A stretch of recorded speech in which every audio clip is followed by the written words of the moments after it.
अस्सलाम वालेकुम। Programme night addition में हम आपको खुशामदीद कहते हैं। नाजरीन, इस वक्त मुल्क पर बड़ा मुश्किल वक्त आया हुआ है। रिकॉर्ड बारिशों से आने वाले सैलाब ने तबाही मचाई हुई है। इस नागहानी आफत ने करोड़ों अवाम को बेघर कर दिया है और सरकार इसके आगे बेबस है, कोई कुछ नहीं कर पा रहा है। बस अल्लाह से रहम और कौम को मदद के लिए पुकारा जा रहा है। वैसे तो पूरे पाकिस्तान में इमरजेंसी अलर्ट जारी किया जा चुका है, लेकिन अभी तक जो सबसे ज़्यादा इलाके डैमेज हुए हैं वो खैबर पख्तूनख्वा की मालाकन डिवीज़न के हैं, यानी सवात कालाम के इर्द गिर्द के इलाकों में पानी ने खूब तबाही मचाई है। हनीमून होटल को गिरते और पानी में बहते देखकर दिल दहल जाता है। फिर वो 5 अफराद की वीडियो ने तो सोशल मीडिया पर सबको ही रुलाया है। ज़िंदगी की तलाश में वो 5 अफराद असल में 5 भाई नहीं और ना ही पाँचों ज़िंदगी की बाजी हारे हैं। इनमें से एक खुशकिस्मत जो है वो बच गया है। सोशल मीडिया पर इनकी कहानी को लेकर थोड़ी सी मिस इन्फॉर्मेशन भी चल रही है, कुछ गलत मालूमात भी शेयर की जा रही हैं। असल कहानी क्या है, उन्होंने कैसे एक पत्थर पर चढ़कर ज़िंदगी से मौत का सफ़र तय किया, इसके लिए खसूसी रिपोर्ट देखिए। नाज़रीन, मॉनसून की ना रुकने वाली बारिशों से दरियाए सवात बिफर गया और रही सही कसर लैंडस्लाइडिंग ने पूरी कर दी है। सैलाब की वजह से कई 100 किलोमीटर की सड़कें तबाह होने की इत्तलात हैं। सैकड़ों घर बर्बाद हो गए हैं। जानवर, खुराक और घरेलू सामान के साथ साथ कई अफराद भी रेलों की नज़र हो गए हैं। सैलाब और लैंडस्लाइडिंग की वजह से 2 दर्जन के करीब अफराद लुक़मा अजल बन गए हैं। अभी भी इमरजेंसी की सूरत हाल है और सैलाब की शिद्दत में मुसलसल इजाफा हो रहा है। KPK की सूरत हाल के बावजूद तहरीक इंसाफ ने आज जहलम में जलसा भी किया और बैरिस्टर सैफ ने ऐसे नागहानी आफत वाले हालात में सियासी जलसा करने का जवाज़ कुछ ऐसे पेश किया। अफसोस होता है ऐसे लोगों की सोच पर जो ये सोच रहे हैं कि ये सूरत हाल भी चलती रहेगी और लोग भी ऐसे ही मरते रहेंगे, हमारे जलसे होते रहने चाहिए। मुसलसल सैलाबी सूरत हाल के सबब बहरीन और कालाम के रिहायशियों और सयाहों के लिए अलर्ट जारी कर दिया गया है। इन इलाकों में मौजूद सभी अफराद को सफ़र करने से मना कर दिया गया है और सबसे कहा जा रहा है कि महफूज मकामात पर मुंतकिल हो जाएं। इन पहाड़ी इलाकों में पानी का जो बहाव है ये तेज़ होने की वजह से जो ज़ाहिर इमदादी कार्रवाइयाँ हैं ये भी महदूद होकर रह जाती हैं। फिर हर जगह पर इमदाद पहुँचाना भी बहुत ज़्यादा मुश्किल हो जाता है और पाकिस्तान में एयर सर्विस भी हर जगह पर ना होने के बराबर है। इस वक्त KPK के इलाके सवात और बहरीन में इमदाद कैसे पहुंच रही है, वहाँ नुकसान कितना हुआ है, लोगों को किन चीज़ों की अशद ज़रूरत है और कौन कौन सी जगहें ऐसी हैं जहाँ तक इमदाद बिल्कुल नहीं पहुँची है और क्या वाकई हालात ऐसे हैं कुछ जगहों पर जहाँ पर इमदाद होने के बावजूद भी पहुँचाई नहीं जा सकती। मैं बात करूँगी सीनियर जर्नलिस्ट हैं KPK के शीरीज़ादा साहब, वो मेरे साथ इस वक्त हैं, जो उनसे मैं पूछने की कोशिश करूंगी कि सवात और कलाम में इस वक्त सूरत हाल क्या। अस्सलाम वालेकुम, बहुत शुक्रिया शीरीज़ादा आपका। शीरीज़ादा, इस वक्त जो मनाजिर सोशल मीडिया पर चल रहे हैं, TV चैनल्स पर चल रहे हैं, बहुत ही दिल दहला देने वाले हैं, बहुत ही अफसोसनाक मनाजिर हैं। ये तो ज़ाहिर है जिन पर गुजर रही है उनसे बेहतर तो ना कोई समझ सकता है ना कोई महसूस कर सकता है। क्या सूरत हाल है इस वक्त सवात में? सबसे ज़्यादा तबाही भी इन्हीं इलाकों में हुई है, सवात में और कलाम में।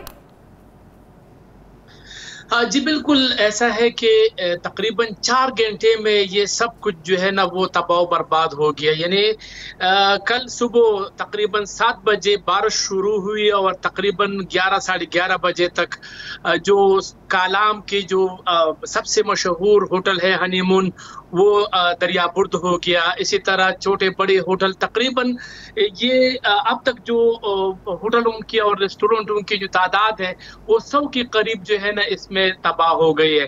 130 किलोमीटर जो रोड है मुख्तलिफ इलाकों के वो भी इस सैलाब में रेले के नजर हो गया है और तकरीबन 15 अपराध जो है ना अब तक इतलात ये है कि वो इसमें जान बहक हो गए हैं। शीरीज़ादा, एक चीज़ बताइएगा, क्या ये बात दुरुस्त है जो हनीमून होटल है ये कलाम में सबसे मशहूर, सबसे बड़ा और सयाहों के लिए बड़ी अट्रैक्शन होती थी इस होटल में जाने की, वहाँ पर रहने की, दरिया के किनारे पर ये होटल, मुझे ये बताइएगा क्या ये बात दुरुस्त है? जब 2010 में भी सैलाब आया था तो इसको बड़ा नुकसान पहुंचा था, ये तब भी इसी तरह इसकी बिल्डिंग ख़राब हो गई थी, गिर गई थी, तो उसके बाद इसको ज़्यादा मजबूती से इसीलिए बनाया गया कि दोबारा ऐसी कोई नागहानी आफत आए तो इससे महफूज रहे, ये होटल बच सके। लेकिन उसके बावजूद भी नहीं बच सका ये होटल इस बार भी।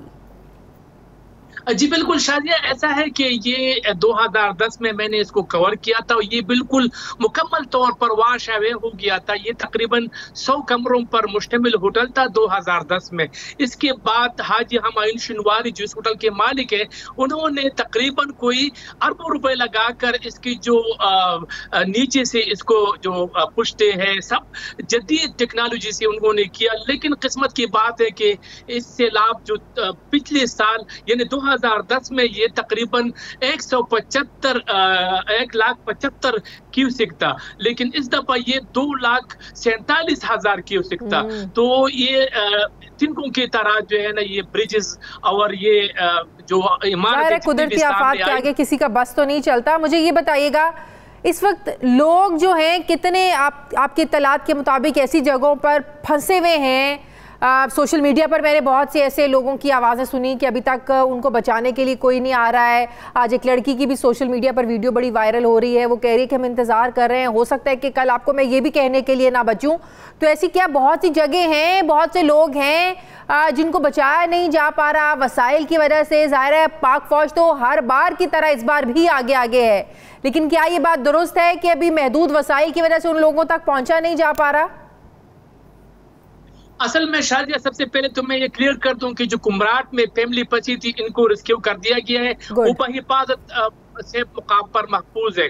और दूसरी बात जो आप कह रहे हैं, तकरीबन 2000 से 1500 के करीब सैयाह कालाम में फंसे हुए हैं। आज इनको वजीर आला खैबर पुख्तनख्वा और मुराद सईद ने यहाँ पर स्वात का दौरा किया था। उन्होंने ये कहा कि हमने 2 हेलीकॉप्टर इनके लिए मुख्तस कर दिए हैं, लेकिन 2 परवाजें चली कि मौसम फिर खराब हो गया, तो वहां से सयाहों को रेस्क्यू किया जा रहा है और यहाँ से जो है ना राशन मुसलसल जो है ना इन हेलीकॉप्टरों में भेजा जा रहा है। यहाँ पर बेस बना दिया गया है कबल में और वहां से मुसलसल ये परवाजें चलेगी। ये वजीर आला खैबर पुख्तनख्वा ने ये कहा कि जब तक मतलब इन सबको रेस्क्यू नहीं किया जाता उस वक्त तक ये हेलीकॉप्टर इनके पास रहेगी। मैंने खुद ये सवाल किया कि क्या विफाकी हुकूमत और पाक फौज खैबर पुख्तनख्वा में जो मसाइल है इनको हेलीकॉप्टर की अपील आप नहीं करेंगे? तो उन्होंने कहा कि मैंने बाकायदा तौर पर अपील की है विफाकी हुकूमत से भी और जो NDMA है उनसे भी, इनको भी किया है।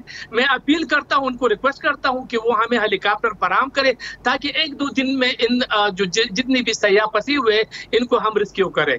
तो खाने कुछ जगह ऐसी भी हैं, इत्तलात आ रही हैं कि वहाँ पर सिर्फ इस वजह से इमदादी चीज़ें नहीं पहुँच रही हैं, खाना पीना नहीं पहुँच रहा है क्योंकि रास्ते ही एक जगह से दूसरी जगह जो है ना वो उनका ज़मीनी रास्ता ही कट गया है, जाने के लिए रास्ते ही नहीं बचे। तो ये भी एक बहुत बड़ी हर्डल है, रुकावट है कि लोगों तक जो इमदादी चीज़ें हैं वो पहुँच नहीं पा रही हैं, मदद पहुँच नहीं पा रही है।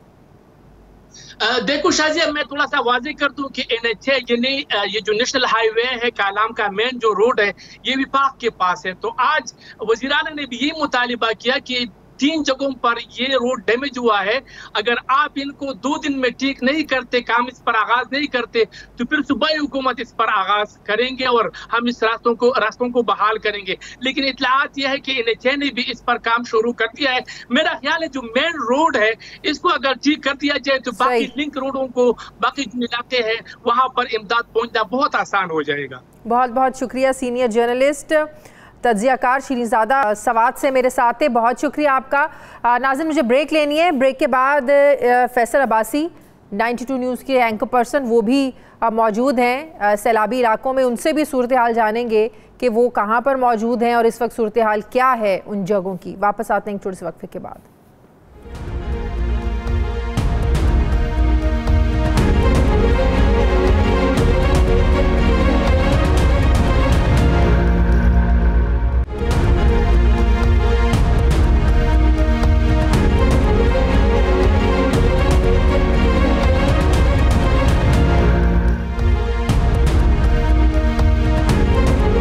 ब्रेक के बाद एक बार फिर से आपको खुशामदीद कहते हैं। नाज़रीन, सैलाब ने KPK और बलूचिस्तान की तरह जनूबी पंजाब और सिंध में भी तबाही मचा रखी है। लोग खुले आसमान तले सोने पर मजबूर हैं, ना किसी के पास खाने को कुछ है और ना ही पहनने ओढ़ने को। खुराक की किल्लत के साथ साथ अद्वियात की कमी का भी सामना है। सैलाब के बेरहम रेले, घर, मकान, जानवर, फसलें सब कुछ बहा ले जा रहे हैं। अवाम बेबसी की तस्वीर बने हुए हैं, सड़कों, दरख्तों और ऊंची जगहों पर जिंदगी की सांसें बचाने की तगोदो में जुटे हुए हैं।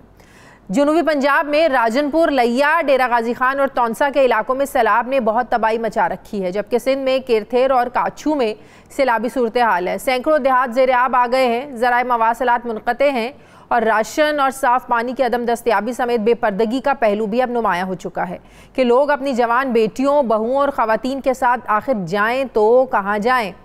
वज़ीर-ए-आज़म जो ख़ुद को खादिम आज़म कहलवाना चाहते हैं और बार बार उनके हुकूमती नुमाइंदे ये कहते नज़र आते हैं कि सैलाब पर सियासत ना की जाए, तो मैं सिर्फ उनसे ये पूछना चाहती हूँ कि वज़ीर-ए-आज़म तो पूरे मुल्क के वज़ीर-ए-आज़म है ना, तो फिर वो सिर्फ सिंध के दौरे पर ही क्यों गए?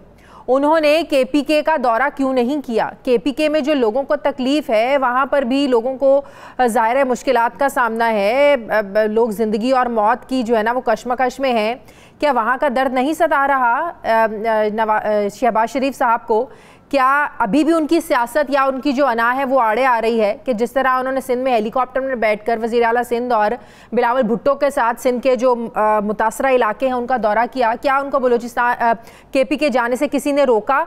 क्यों नहीं वो KPK गए? क्या ये सियासत नहीं है कि जो आपके इत्तेहादी पीपल्स पार्टी की हुकूमत है वहाँ तो आप जा रहे हैं, मगर जहाँ पाकिस्तान तहरीक-ए-इंसाफ की हुकूमत है आप वहाँ नहीं जा रहे हैं? दूसरी तरफ तहरीक-ए-इंसाफ के रहनुमा फवाद चौधरी PTI के मुल्क भर में होने वाले जलसों का दिफा करते हुए नज़र आ रहे हैं। वो ये कह रहे हैं कि एक तरफ आवाम की आज़ादी सलब है, अपोजिशन पर दहशतगर्दी के पर्चे किए जा रहे हैं, चैनल्स को बंद किया जा रहा है, महंगाई 45% तक पहुँच गई है। इस सूरत हाल में अगर इमरान खान ने यह तहरीक मुअत्तल की तो हुक्मरान आवाम की बोटियाँ नोच लेंगे। गुज़श्ता दिनों एक TV शो में फवाद चौधरी ने IMF डील पर वफाकी हुकूमत का साथ ना देने की बात की, जबकि आज PTI की रहनुमा कमल शोजब ने बैरून मुल्क पाकिस्तानियों से कहा कि वो सैलाब ज़दगान की इमदाद के लिए इन चोरों पर एतबार ना करें। क्या कह रही हैं ये भी सुन लीजिए। वो सरकारी गुलाम तर्जुमान है मरियम औरंगजेब। मेरे ओवरसीज बहनों भाइयों को जिनके सरमाए पे पाकिस्तान चल रहा है उन पे इल्जाम लगा रही है कि तो फॉरनर हैं। कल परसों से अब अपीलें कर रही है कि जनाब पाकिस्तान में बहुत हालात खराब हो गए हैं, सैलाब आ गया तो हमें पैसे दो। ओवरसीज भाइयों को कहूंगी कि इन्होंने आपसे वोटिंग राइट छीना था तो इन चोरों पे बिल्कुल यकीन न करना। तो मैं ये कहूँगी कि सैलाब के मौके पर भी दोनों तरफ से ही सियासत हो रही है। सवाल ये पैदा होता है कि क्या हुकूमत और पाकिस्तान तहरीक-ए-इंसाफ सियासत को मुकद्दम जानते हैं या फिर सैलाब में फंसे अवाम की मदद को फ़ौक़ियत देते हैं। मुझे ज्वाइन कर रहे हैं इस वक्त जामपुर में जनूबी पंजाब में फैसल अब्बासी मौजूद हैं और PDM पंजाब से खालिद मसूद डायरेक्टर कोऑर्डिनेटर ये मुझे ज्वाइन कर रहे हैं। आप दोनों का शुक्रिया। फैसल अब्बासी, सबसे पहले आपकी तरफ आऊँगी। आप इस वक्त जामपुर में मौजूद हैं, क्या हालात हैं यहाँ पर? लोगों को रिलीफ देने में हुकूमतें, मुखय्यर हजरात, इदारे ये किस हद तक कामयाब हो पा रहे हैं लोगों को मुश्किलात से निकालने के लिए? जी शाजिया, जामपुर सबसे ज़्यादा मुतासर इस तरह है कि इसका एक इलाका है फाजिलपुर, ये कस्बा है बेसिकली इसका, और यहाँ इतनी तबाही मची है कि यहाँ 10 से 11 फीट तक पानी लोगों के घरों में 3 से 4 दिन तक खड़ा रहा है। मैंने तकरीबन तौसा को छोड़कर जहाँ कल जाना है उसके अलावा सारे जनूबी पंजाब में इस इलाके को कवर किया है और फाजिलपुर सबसे ज़्यादा मुतासर है।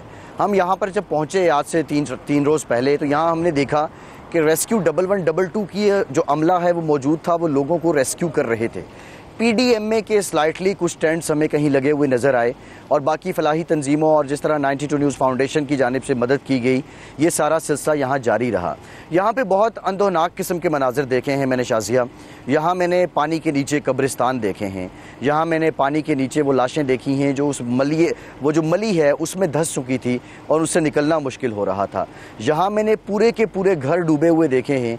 यहाँ मैंने लोगों की आंखों में वो सपने टूटते देखे कि एक मजदूर ने, आज मुझे एक फाजिल MNA साहब ने, MPA साहब ने बताया कि उनके हलके में एक मजदूर ने 20 साल के बाद अपना एक घर बनाया और उस वो घर में 2 दिन रहा और घर उसका सारा पानी की नज़र हो गया और वो बलिया मेट हो गया।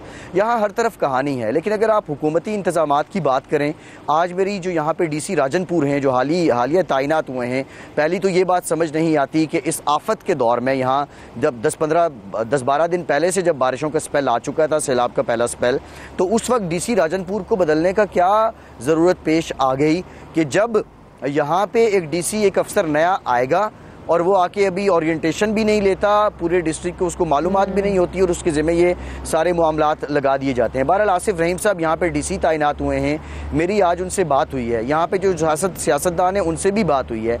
सब लोग एक बात पर मुत्तफ़िक़ हैं कि अब नॉर्मल किस्म का ये बारिशें हुई हैं, अब नॉर्मल किस्म की फ्लड हुई हैं, लेकिन मैं ज़ाती तौर पर इनकी दलील को नहीं मानता। राजनपुर हो या DG खान हो, यहाँ पे पिछले 30-40 साल की सियासत देखें तो वो 3-4 बड़े सरदार घराने हैं, वो उनके गिर्द घूमती है। यहाँ पे लगारी हैं, यहाँ पे दरीशक हैं, यहाँ पे मज़ारी हैं, यहाँ पे और जो ख़ानदान हैं उनके गिर्द ये सारी सियासत घूमती है। अब बुज़दार भी इसमें शामिल हो गए हैं और ये लोग कोई प्लान नहीं बना सके। यहाँ का मसला एक कुतुब ड्रेन का भी है, उस पर सियासत हुई, वो काम रुक गया। अगर बारिशें अब नॉर्मल भी हुई हैं, कुतुब ड्रेन मुकम्मल हो जाती शाजिया, तो कम से कम इतनी तबाही ना होती। यहाँ मरवंज डैम का भी मसला है, उसका भी दावा किया गया उस्मान बुज़दार साहब की जानिब से, लेकिन वो भी मुकम्मल ना हुआ। बाकी जो ज़िले इंतज़ामिया है ये उससे बस के आगे की बात है। ज़िले इंतज़ामिया यहाँ पे कुछ नहीं कर सकेगी। मैं पहले भी आपको बताऊं कि परवेज़ इलाही की हुकूमत किस हद तक लोगों को रिलीफ दे रही है अपने ताईं, जाहिर है जो ज़िले इंतज़ामिया है उन्होंने भी रिसोर्सेज के मुताबिक ही काम करना है ना। पीछे से जो आपको ऑर्डर्स आने हैं या फंड्स मिलने हैं, जाहिर है वो तो सूबे से मिलने हैं आपको। तो परवेज़ इलाही की हुकूमत क्या कर रही है आज? जी देखें शाजिया, आज ना मैं एक जो सूबाई मिनिस्टर हैं हसनैन बहादुर दरीशक साहब, उनके पास मौजूद था, वो अपने हलके में मौजूद थे और वो कह रहे हैं कि हम कोशिश कर रहे हैं, लेकिन ये पानी हमारे सर से ऊपर का हो चुका है। कल मैं दोस्त मज़ारी साहब के पास उनके हलके में मौजूद था, जो साबिक डिप्टी स्पीकर हैं। उनका ये कहना था कि मैं ज़िले इंतज़ामिया को 40-50 फ़ोन कर चुका हूँ, मेरी बात नहीं सुनी और मैंने अपनी मदद आपके तहत ये बंद तोड़कर रुझान शहर को बचाया है। ज़िले इंतज़ामिया कोशिश तो कर रही है, लेकिन इतने बड़े पैमाने पर यह तबाही हुई है कि PDMA वाले कितने टेंट लगा लेंगे। PDMA वालों के पास टेंट्स हैं ही नहीं अब, और सबसे ज्यादा जरूरत इस बात की है। अफसर तो निकल रहे हैं, सेक्रेटरीज को मैं देख रहा हूँ, डायरेक्टर्स को मैं देख रहा हूँ, वो इलाकों में भी जा रहे हैं। लेकिन एक और मैं शाजिया ब्रीफली आपको एक नयाली की मिसाल बता दूं।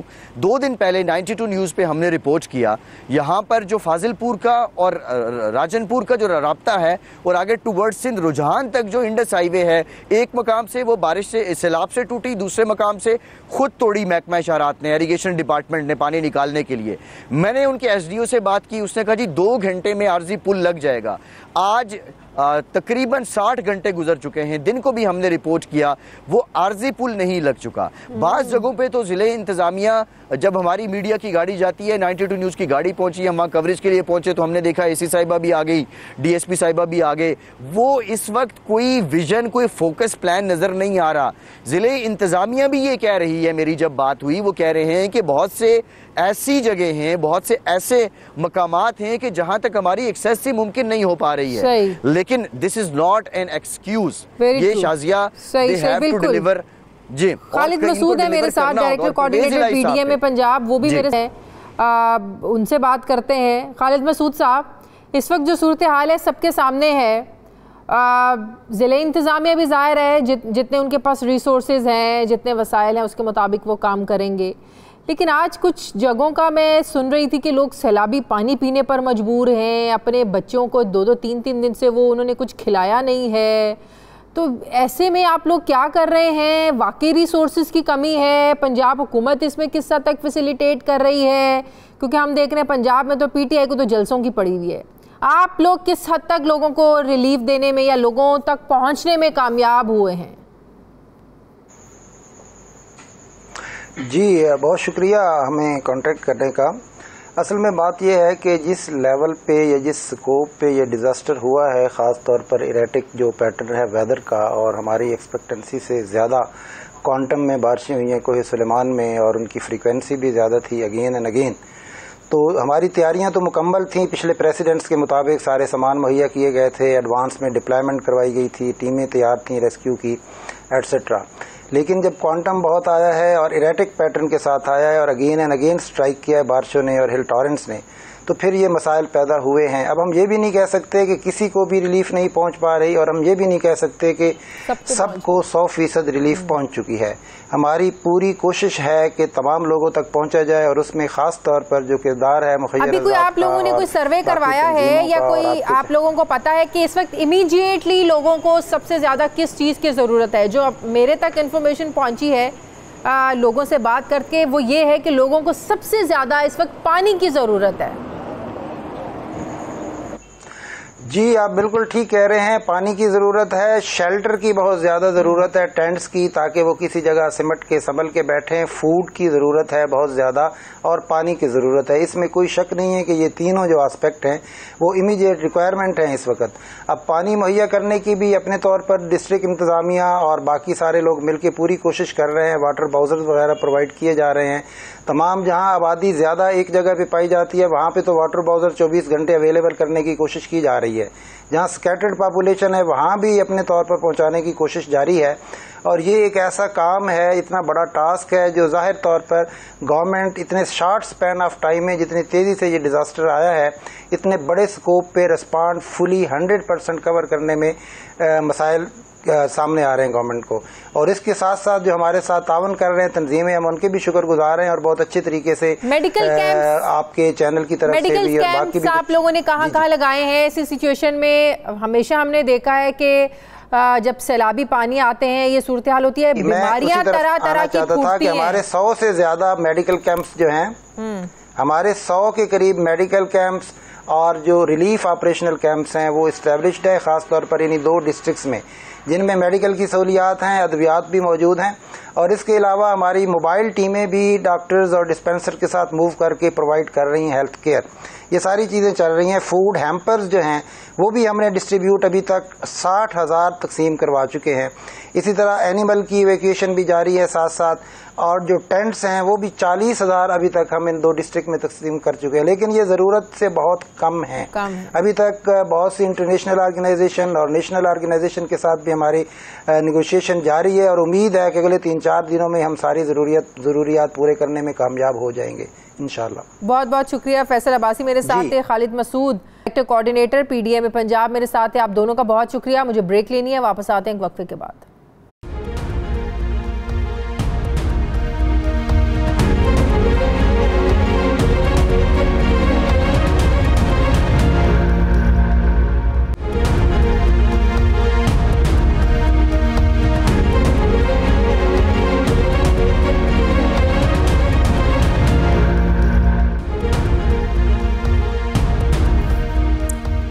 ब्रेक के बाद एक बार फिर से आपको खुशामदीद कहते हैं। डायरेक्टर ऑपरेशन PDM सिंध इमदाद अली सिद्दीकी साहब मुझे ज्वाइन करें। अस्सलाम वालेकुम, बहुत शुक्रिया। इमदाद साहब, KPK और बलूचिस्तान की तरह सिंध में भी सैलाब ने बड़ी तबाही मचाई है। वहाँ पर इस वक्त इमदादी कार्रवाइयों की सूरत हाल क्या है? इमदादी कामों की, लोगों को रेस्क्यू करने के हवाले से क्या इंफॉर्मेशन है आपके पास? जी मोहतरमा, thank you so much for the opportunity. असल में इस वक्त PDM सिंध ने सैलाब ज़दगान जो शहरों में या गाँव में हैं उनके लिए जो इकदाम उठाए, उनमें सबसे पहले जो सैलाब ज़दा शहर हैं या गाँव हैं उसमें डी वाटरिंग पम्प्स, जिसमें हेवी ड्यूटी और स्टैंडर्ड साइज है, उसको वहाँ पे डिप्लॉय किया है, ताकि जो आबादी वाले इलाके हैं वहाँ जो बरसात का जमा हुआ पानी है वो जो है ना फास्ट ट्रैक पे हम निकाल सकें। उसके साथ साथ रिलीफ और रेस्क्यू के और भी काम जो है अपना तेज़ी से जारी है वहाँ पे, और मुतासरीन को इमदादी सामान वगैरह भेजा जा रहा है। PDM गवर्नमेंट ऑफ सिंध की तरफ से रिलीफ कैंप्स का कयाम अल्हम्दुलिल्लाह तेजी से जारी है, और वहाँ मुतासरीन जो है फरियाल तालपुर साहिबा के जो शौहर हैं वो लोगों को 50-50 रुपए बांटते हुए नजर आए। क्या लोगों ने मांगे इस वक्त 50-50 रुपए देने की क्या ज़रूरत थी? बड़ी तनकीद हो रही है कि लोगों को इस वक्त आप खाने पीने का सामान दें ना कि 50-50 रुपए। उनके क्या करेंगे लोग 50-50 रुपए लेके? मोहतरमा, मुझे तो इसके बारे में इल्म नहीं है, लेकिन जो गवर्नमेंट ने इकदाम उठाए हैं तो मैं उसी के सिलसिले में जो है ना आपसे इंफॉर्मेशन शेयर कर सकता हूँ। अल्हम्दुलिल्लाह गवर्नमेंट ऑफ सिंध ने जो है ना मेडिकल कैंप्स लगाई हैं, और जो मोबाइल हॉस्पिटल्स हैं या उसके साथ एम्बुलेंस सर्विसेज हैं, सैलाब ज़दगान जो इलाके हैं वहाँ इमीडिएटली हमने डिप्लॉय करवा दी द डे जब से ये बरसात शुरू हुई है। और उसके साथ जो है अपना मुतासरीन की बहाली का अमल भी अपना गवर्नमेंट ऑफ सिंध की इंस्ट्रक्शन से PDMA की तरफ से तेजी से जारी है।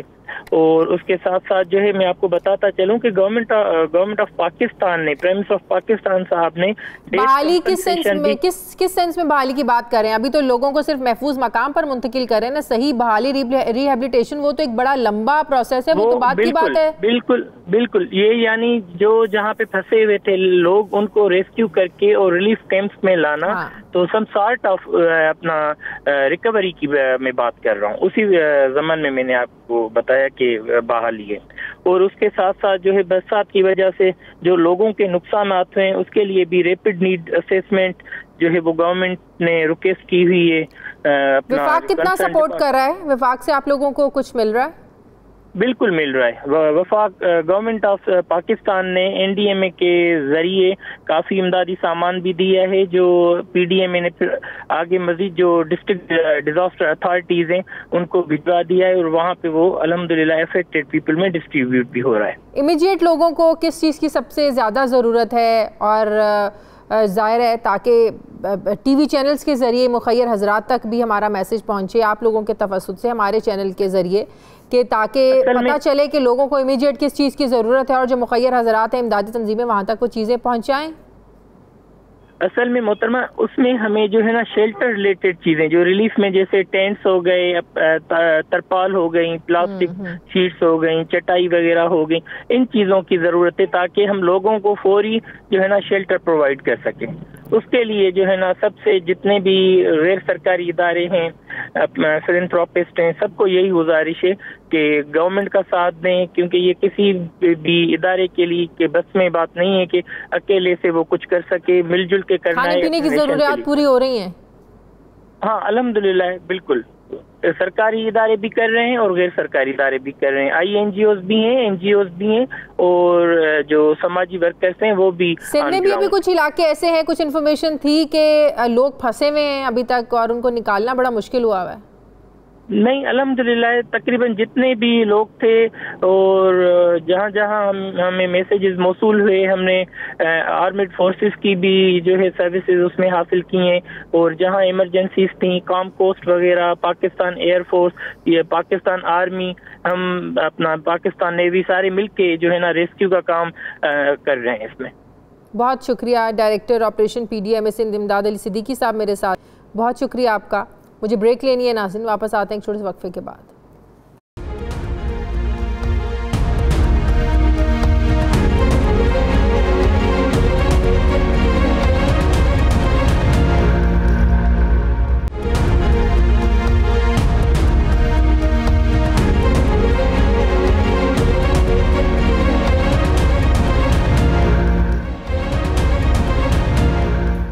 ब्रेक के बाद एक बार फिर से आपको खुशामदीद कहते हैं। तहरीक इंसाफ के रहनुमा अली जैदी मुझे ज्वाइन कर रहे हैं। अस्सलाम वालेकुम, बहुत बहुत शुक्रिया।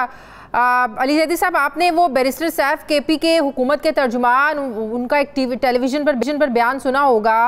उनसे सवाल पूछा गया कि ये जलसे ज़्यादा ज़रूरी हैं या इस वक्त जो आफत आई हुई है इससे निमटना, इसके लिए प्लानिंग और लोगों के लिए इमदाद रिलीफ के लिए काम करना ये ज़्यादा ज़रूरी है। तो उन्होंने जो जवाब दिया मुझे तो बड़ा अफसोस हुआ, पता नहीं आपको हुआ या नहीं हुआ, आपकी पार्टी को हुआ या नहीं हुआ। उनका कहना था कि ये सैलाब तो आते रहते हैं, ये चीज़ें तो साथ साथ चलती रहती हैं, जलसे करने बहुत ज़रूरी हैं। तो इससे आपको नहीं लगता हम जैसों को दुख हुआ तो जिन पर ये बीत रही है उनको कितना दुख हुआ होगा? अच्छा देखें, पता नहीं उन्होंने, मैंने तो नहीं सुना उन्होंने क्या कहा, लेकिन मैं आपको अपना पर्सपेक्टिव दे देता हूँ और पार्टी का मौका दे देता हूँ। बात यह है कि ये जो तबाही है सारी, एक तो ये आजमाइश है बहुत बड़ी, ठीक है, क्योंकि ये, लेकिन इसका एक पर्सपेक्टिव और भी है, इसमें गवर्नेंस का बहुत बड़ा इशू है।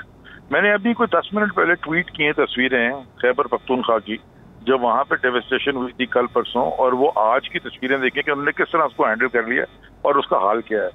ऑन दी अदर हैंड, ये जो अंदरून सिंध के अंदर तमाशा हुआ है, ये तो हर साल होती है। ये बैड गवर्नेंस की वजह से, उसमें जरूर उसमें बहुत बड़ी आफत है या आजमाइश है, लेकिन इसमें बैड गवर्नेंस का बहुत बड़ा इशू है। मैं आपको एक और वीडियो भेजता हूँ, वो भी मैंने ट्वीट की हुई है। वो आगे से बेचारा गरीब आदमी कह रहा है कि वो कहते हैं जी कुरान पे हाथ रख के बताओ कि वोट दोगे तो फिर हम राशन देंगे। ये इस तरह की जब आपकी गवर्नमेंट होगी, ये देखें ये पैरेलल चलेगा। हम 100% सैलाब के अंदर जो लोगों को डिस्ट्रक्शन हुई है, पूरी पार्टी को मैंने तो 5-6 दिन पहले दिन में सबको लगा दिया था, और अल्हम्दुलिल्लाह खान साहब ने भी ऐलान कर दिया है, टाइगर फोर्स ये वो सारी सब रेस्क्यू तो हम कर नहीं सकते रिलीफ में। और सियासी जैसे क्या लोगों की, आम लोगों की टेंशन ग्रैब कर सकते हैं ऐसी सिचुएशन में? देखें नहीं कर सकेंगे तो जलसे में नहीं आएंगे ना लोग। तो आ रहे हैं तो टेंशन ग्रैब हो रही है ना। अगर लोग आ रहे हैं और सुन रहे हैं तो टेंशन ग्रैब हो रही है। और हम इन जलसों को, हम इनका मकसद ये भी रखेंगे, हम बताएंगे लोगों को कि रिलीफ एंड रिहैब। देखें रेस्क्यू का काम मुश्किल होता है। रेस्क्यू का काम करती है ऑर्गेनाइजेशंस जिनके पास ये इक्विपमेंट होगा, बोट्स होंगी, जहाज होंगे, चॉपर्स होंगे, जो कि फोर्सेस का काम होता है, सिक्योरिटी एजेंसीज होती हैं, वो रेस्क्यू कर सकती हैं। गवर्नमेंट्स का काम होता है, गवर्नमेंट्स के पास। हम गवर्नमेंट नहीं है ना सिर्फ में, लेकिन रिलीफ और रिहेबिलिटेशन में हम पूरी तरीके से अपने आप को इन्वॉल्व करेंगे। अच्छा, कमल चौधरी साहिबा की सुन लें जरा, पता नहीं वो भी आपने सुना या नहीं सुना। वो भी आज जेलम जलसे में फरमा रही थी ओवरसीज पाकिस्तानियों से मुखातिब, कमल चौधरी साहिबा आप लोग, हाँ, वो कह रही थी ओवरसीज पाकिस्तानियों को मुखातिब करके कह रही थी कि इन लोगों पे एतबार नहीं करना और कोई ज़रूरत नहीं है बाहर से जो है ना पैसे भेजने की, फंड्स भेजने की। तो ये चीज़ तो बड़ी गलत है ना। ये इस वक्त जो मर रहे हैं, चाहे वो सिंध से हैं, केपी से हैं, बलूचिस्तान से है, तो पाकिस्तानी ना, सबका खून तो लाल है ना। तो सियासत में आके, सियासत की आड़ में बाहर के लोगों को ये मना करना कि आप इन पर एतबार ना करें। मरियम औरंगजेब साहिबा कह रही है ना 2-4 रोज से ओवरसीज पाकिस्तानियों से कह रही हैं कि आप पैसे भेजें, मुश्किल की घड़ी है। तो खून तो सबका लाल ही है ना, चाहे वो केपीके के लोग हैं, सिंध के हैं, बलूचिस्तान के। तो ये भी बड़ी मायूब सी बात थी। अच्छा, ये जो पैसे मिलते आए हैं इनको डेवलपमेंट फंड्स के, जब वो चोरी कर रहे थे तो किसी ब्लू रंग के खून से चोरी कर रहे थे? ये जो ये पैसे लेते हैं हर साल पीडीएमए के अंदर अरबों रुपए खर्च करते हैं जिसका कोई फायदा नहीं होता। 90% बजट नॉन डेवलपमेंट चीजों में जाता है इनका, सिंध हुकूमत का 90 से भी ज्यादा। तो वो येलो रंग के खून से होता है। Now situation is totally different ना। सिचुएशन, एक सेकंड मेरी बात सुने, सिचुएशन इज डिफरेंट बिकॉज आप लोगों को टीवी की स्क्रीन पे नजर आ रहा है, आपके प्रोग्राम में बैठ के भी और सारे टीवी चैनल पे मैं पिछले 5 साल 10 साल से कह रहा हूँ, खुदा के वास्ते आपको भी मैंने कहा है, आप इस सैलाब के बाद मेरे साथ सिंध में चले जाइएगा। जो वहाँ हालात हैं वो कोई फर्क तो नहीं है। इस दफा इतना मैसिव हो चुका है, ये तो वो पैसे खा जाएंगे सारे। आप क्या बात करिए कि जो पैसे इनको देंगे खा नहीं देंगे? मुझे पता है आपको कौम गुस्सा, पूरे सोशल मीडिया पे कैंपेन चली हुई कि जी खान साहब अनाउंस नहीं कर रहे। यानी कि हाल ये कि लोग पैसे देने चाह रहे हैं और खान साहब दिला नहीं चाह रहे, तो लोग गुस्सा हो रहे हैं। ये है इस वक्त सेंटिमेंट। तो क्या आप लोग ये चाह रहे हैं कि अगर ओवरसीज ने अगर बाहर से पैसे भेजने भी है तो वो केपी के हुकूमत को आने चाहिए या खान साहब को आने, आप लोगों के क्रेडिबल डोनर एजेंसी को दे दें। बहुत सारी पाकिस्तान में एजेंसीज हैं जो क्रेडिबल एनजीओ काम करें, उनको दे दें, वो कर लेंगे काम। वो खाना भी पहुंचा देंगे, रिलीफ भी कर देंगे, उनके घर शर भी बना देंगे, टेंट भी दे देंगे। इनको देंगे ना, ये सारा खा जाएंगे। लेकिन इमरान खान जो टेलीथॉन कर रहे हैं वो इसी पर्पस के लिए कर रहे हैं ना? वो बिल्कुल करें, वो भी कर रहे हैं, करें बिल्कुल। तो बाहर से जो पैसे आएंगे वो सिर्फ आप लोग केपी के उधर लगाएंगे या बाकी जहाँ जहाँ लोगों को जरूरत है देंगे? बिल्कुल भी नहीं। वो बिल्कुल आज डिस्कशन हुई है, वो पैसे का जहाँ पे जिसको जितना हिस्सा मिलेगा वो उधर जाएगा। सिंध में भी लगेगा। अच्छा, बलूचिस्तान में भी आप लोग लगाएंगे, सिंध में भी लगाएंगे, पंजाब में भी लगाएंगे, केपी के में भी लगाएंगे। हम रिलीफ और रिहैब में पूरी तरह से मदद करेंगे। तो सिंध में आपको इस वक्त जहाँ बड़ी बुरी सूरत हाल है जिन इलाकों में, वहाँ क्या शिकायत है लोगों को सिंध हुकूमत से? क्या सर? क्या शिकायत है अभी लोगों को सिंध में जहाँ पर इतनी ज्यादा तबाही है, बर्बादी हो चुकी है? ये हमने जरूर देखा है लोगों को 50-50 रुपए बांटते हुए फरियाल तालपुर साहिबा के में। हाँ, तो आप जरा उनसे पूछे ना कि ये क्या कर रहे थे वो हरकतें। मैं आपको जरा OHCA के फिगर्स मैं आपके सामने रख देता हूँ, कौन को समझ आ जाएगी कि हालात ये यू हैव टू अंडरस्टैंड कि डैमेज का जो असल इफेक्ट है ना वो है क्या। OCHA की जो यूनाइटेड नेशंस की बॉडी, देखें पूरे पाकिस्तान में जो उनके फिगर्स हैं, अगर आपके पास कागज पेंसिल है ये लिख लें, आपको समझ आएगी। आजाद कश्मीर में टोटल घर जो डैमेज हुए हैं वो 409 है। बलूचिस्तान में 27,750, गिलगित बल्तिस्तान में 640, खैबर पख्तूनख्वा में 15,770, पंजाब में 45,560 और सिर्फ सिंध के अंदर 5,81,000। Sindh is devastated, Sindh is devastated, तबाह। और ये जो बैठे हुए थे, ये इनकी जमीनों पे क्यों नहीं सैलाब आता? हाँ। इनके बंद कैसे इन्होंने पिछले 15 साल से सारे बंद टी करके बनाए हुए? ये चोरों की हुकूमत है, ठग्स हैं ये। ठीक है, ये वैसे गिला मैंने वजीर आजम साहब से किया है कि आप हेलीकॉप्टर पर सिंध का दौरा तो कर रहे हैं, वहाँ आपके इमदादी काम और रिलीफ का जायजा तो ले रहे हैं, KPK में भी चले जाएं भाई, क्या हो गया है? कुछ अना को नहीं होने लगा। एक सेकंड, ये ना वो हेलीकॉप्टर से नीचे पानी में मरे हुए लोगों को ऊपर से फेंक रहा था सामान, यानी कि कोई तरीका है यार? ये वजीर आजम है, गरीब लोगों की कोई सेल्फ रिस्पेक्ट नहीं है, हमारे लोगों की कोई इंसान नहीं है, पाकिस्तानी नहीं है वो। ठीक है, बहुत बहुत शुक्रिया तहरीक इंसाफ के रहनुमा अली जैदी साहब मेरे साथ है, बहुत शुक्रिया आपका। प्रोग्राम खत्म हो गया नाज़रीन, फीडबैक ज़रूर दीजिएगा, अपना ख्याल रखिएगा, मुझे इजाज़त दीजिए, अल्लाह हाफिज़।